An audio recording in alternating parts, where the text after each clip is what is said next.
Good morning, students, and welcome to the new class from physics.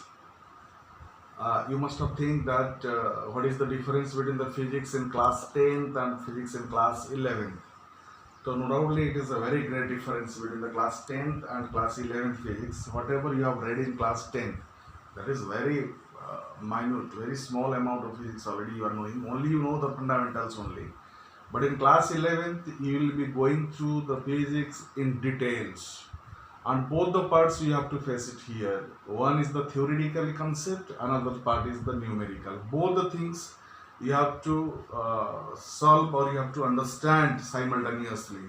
You cannot go through only the theoretical part and you cannot go to only the numerical parts. Both the parts are required to go through the physics. And already have sent you that syllabus, breakup of syllabus, and there the some units are being clubbed. First 2, 3, first unit, second unit, and third unit. These are clubbed accordingly, and this part is called the mechanics. And no doubtly, mechanics is a very important part in class 11 physics.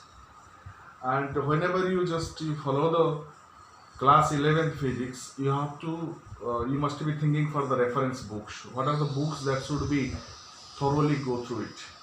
Number one book is the NCERT. You should go through the NCERT book, word by word. Wherever you are not understanding which sentence, even if you are not understanding, you may contact me for that sentence. And if the NCERT book is completed, if you understand all the portions of NCERT book, for the reference book, we can use the Concept of Physics, S.C. Verma. Concept of Physics, S.C. Verma.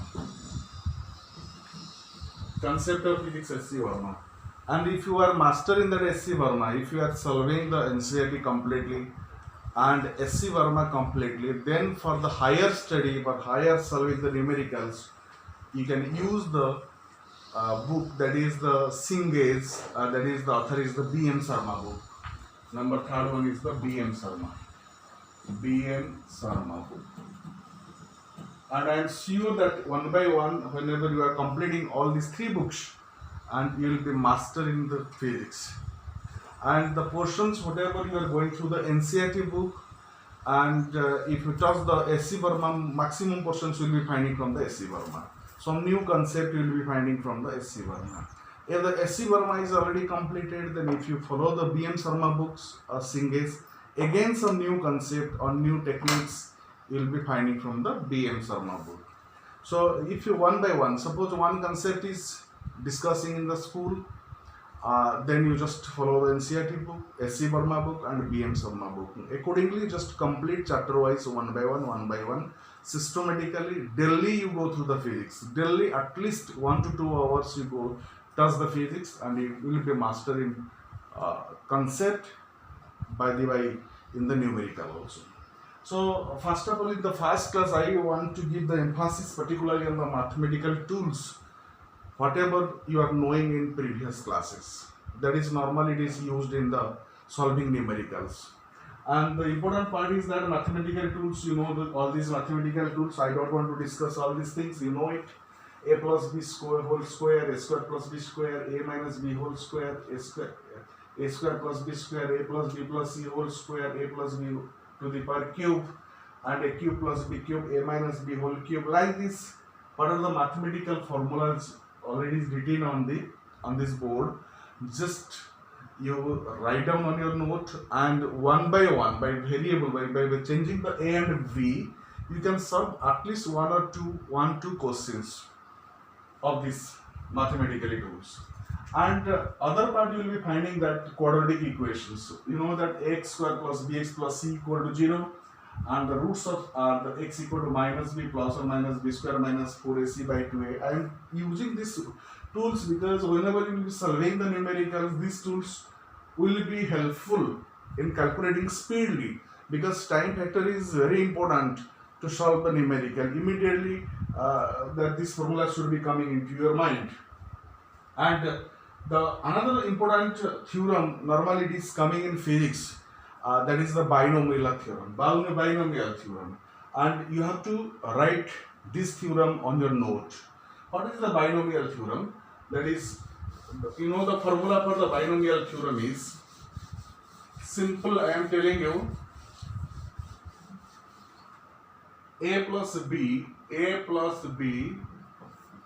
to the power n, a plus b to the power n, this is equal to a to the power n plus n into a to the power n minus 1 into b, just look on the formula style, plus n into n minus 1 upon 1 to 2 into a to the power n minus 2 b to the power 2 plus n into n minus 1 into n minus 2 upon 1 into 2 into 3, 1 into 2 into 3 a to the power n minus 3 into b to the power 3 plus dot infinite. Because of n, according to the n, and we are finding the expression, you just find it the power of a n, then it is a to the power n minus 1, a to the power n minus 2, and a to the power n minus 3, and as the power of a is decreasing, the power of b is increasing. Here b to the power 0, b to the power 1, b to the power 2, b to the power 3, in that manner, and finally you will be getting, last term we will be getting b to the power n, b to the power n. Infinite we can extend in this manner. So what is that n? N may be the any one, either it may be the positive integer, negative integer, fraction, whatever it may be. In all the cases you can solve this binomial numericals. One thing I would like to tell you, in that formula, if you use it, if you use this formula, a plus b to the power, suppose a plus b to the power 2. So if you apply this formula, that is a to the power 2 plus n is the 2, again a to the power 2 minus 1 into b plus n into n minus 1. N into n minus 1 means 2 into 1 by 1 into 2, and we are finding a to the power n minus 2, that is a to the power 0, we are finding the b to the power 2. And in that manner you can get the a square plus 2ab plus b square. And you know this formula, a plus b to the power 2 equal to a square plus 2ab plus b square. If the power is 2, we are getting the 3 terms. If power is 3, we are getting the 4 terms in that manner. So a plus b to the power 3. So this will be equal to a to the power 3 plus 3 into a to the power 1, because a will be reduced. Power of a will be a2 b plus 3 into n into n minus 1. n into n minus 1, 3 into 2 by 1 into 2, then a to the power 1 b to the power 2 plus 3 into 2 into 1 upon 1 into 2 into 3 and b to the power 3. A to the power 0, b to the power 3. And you are finding a cube plus 3a square b plus 3ab square plus b cube. So again you are getting this formula. In that manner, whatever the power you increase, you can get. You have to practice this by taking the different courses. And in another sense also, if you want to represent it in this manner, suppose if you 1 plus x, I am telling 1 plus x to the power n. What will be its power? 1 plus x to the power n. Same manner you do it. A to the power n, that is 1, plus n into a to the power n minus 1. In place of a, it is 1, it is written. So that is the x.